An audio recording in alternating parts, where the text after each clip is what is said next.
Redfin released a new housing market update, and did you know that the typical US home is selling for just $4,000 less than last year's all-time high? The housing market is hot. So today I'll be discussing what you can expect to encounter while buying in July of 2023 and the key things that you need to know in order to have success with your home purchase. So let's jump right in. What can you expect from the housing market in July of 2023? In order to know what you can expect this month, it's important to look at the most recent housing data and compare it to what we have experienced year over year and year to date this far. According to Redfin, the median sale price last month was $382,628. This is down 0.9% from a year earlier and is the smallest decline in nearly 4 months. Touring activity is also up 9% from the start of the year compared to a 6% decrease at the same time last year.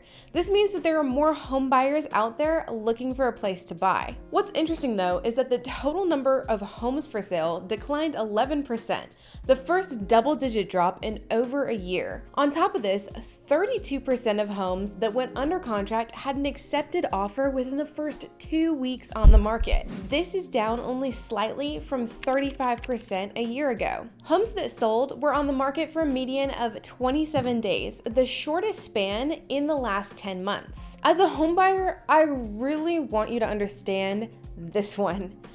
36.7% of homes sold above their list price, and the average sale to list price ratio was 100%. So what do these updates mean for the housing market? The housing market is currently experiencing a lack of homes for sale due to the high mortgage rates. This is because many current homeowners are staying put to hang on to the low rates that they were able to lock in over the last few years compared to where rates are today. The lack of inventory is causing home prices to remain elevated, with the median US home sale price down just 0.9% year over year, the smallest decline in nearly 4 months. Additionally, the average home is now selling for its full asking price, and desirable homes are getting multiple offers and selling above list price. So you might be wondering, is it a buyer's market or is it a seller's market? We are definitely in a seller's market, meaning that sellers currently have the upper hand in most negotiations. There are currently fewer homes for sale than total buyers looking, leading to multiple offers and homes selling above asking price. Additionally, months of supply, a measure of the balance between supply and demand, is at the lowest level in over a year. According to Redfin, 32% of homes that went under contract had an accepted offer within the first 2 weeks on the market.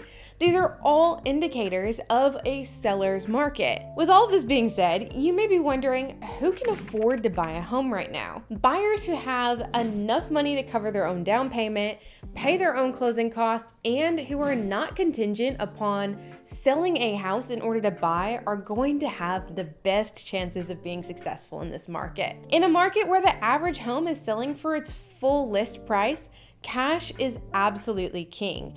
Having as much money saved as possible is only going to help you. Additionally, with interest rates pushing 7%, monthly payments are increasing as well. So if you're toying with the idea of buying a home soon, make sure to work on your debt to income ratio. And if you don't understand this metric or you're not really familiar with how to calculate it, make sure to check the video that I'll link up here that I made with examples and a full breakdown, because it's super important to see how lenders understand your financial picture. So how can you succeed in this market? You can succeed in this market by being prepared to move forward quickly when you find a desirable property. You should be pre-approved for a mortgage and be prepared to make an offer if you find a home that you absolutely love. Keep in mind that the biggest leg up, the biggest, that you can give yourself in this market if you're a serious buyer is working with a great real estate agent. Not only will your agent know all of the details specific to your market, like all the metrics we talked about today, but they will also be able to guide you through making offers and can provide insightful information on what you need to be offering in order to be competitive with what they're seeing in your specific city. So if you haven't already hired a great agent to represent you, head to the description of this video right now. By telling me a little bit about where you are in the home buying process and what cities you are interested in, I'll make sure to set you up with someone great. Remember, in most cases, working with a buyer's agent comes at no cost to you, so it just makes sense. So will you be jumping into the market this month, or have you been fighting multiple offers? I'm interested to know what you are seeing in your current market, so please let me know in the comments below. I'm Nicole Nark with videos to help you find your way home. If you liked this one, make sure to give it a big thumbs up, and I will see you in the next one.